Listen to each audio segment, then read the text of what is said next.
an opportunity for young people to get together and first build a team with each other and get a basic understanding of how does the work that we do impact people and then groups of people.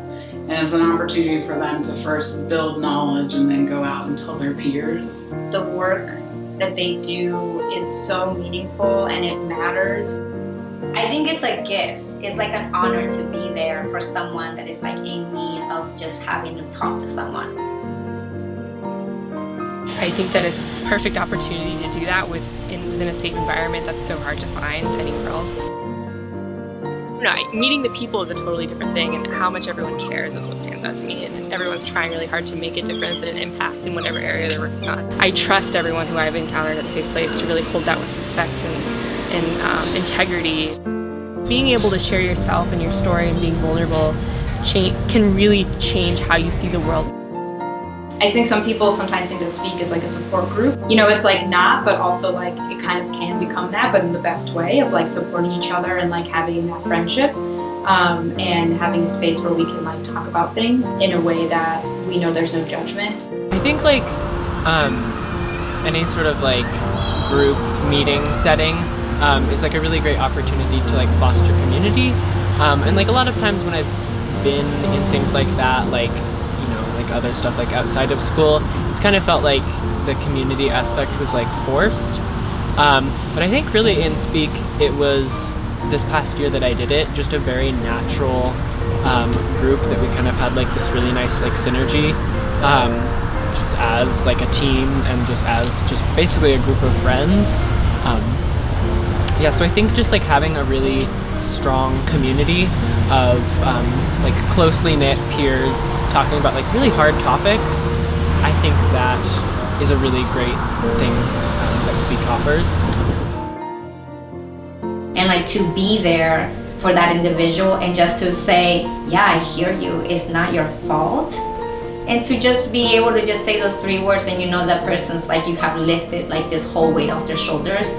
I cannot really express how that feels. Like I don't think there's words to really explain exactly what that feels like, because we do it just every day, so it's kind of like it's an everyday thing. These are the words that we use, this is how we advocate, this is how we like are gonna problem solve your situation. Like this is, you know, like I know how to do that, but like to put into words like how it feels to actually hear them tell you, hey, like because you were there, like you have no idea how you impacted me. It's like I really don't.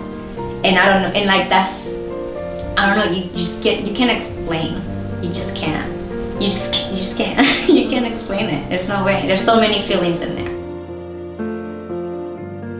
I mean, that feels really good. It feels really hopeful.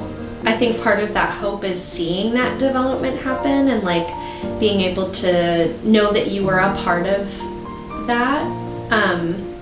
And that you were able to create a space that could nurture that growth and that like learning into a thing that turns into like, I learned that and now I want to share it with other people.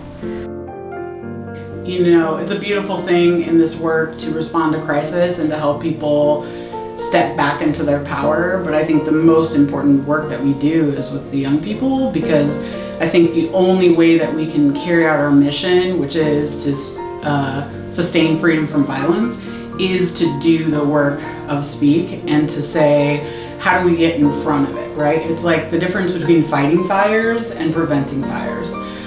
Firefighters are incredible, right? They go to a fire, they're like, oh my gosh, this crisis is happening, how do we put it out? But some of the most important work that firefighters do is go into the community and say, how do you prevent your home from ever getting burned in the first place, right? And so it's the same with this work. How do we help young people understand, like, this is what healthy relationships look like, so that you never go down the road of having to call people and say, I'm in danger, I've been injured, I've been hurt, and I need to be saved.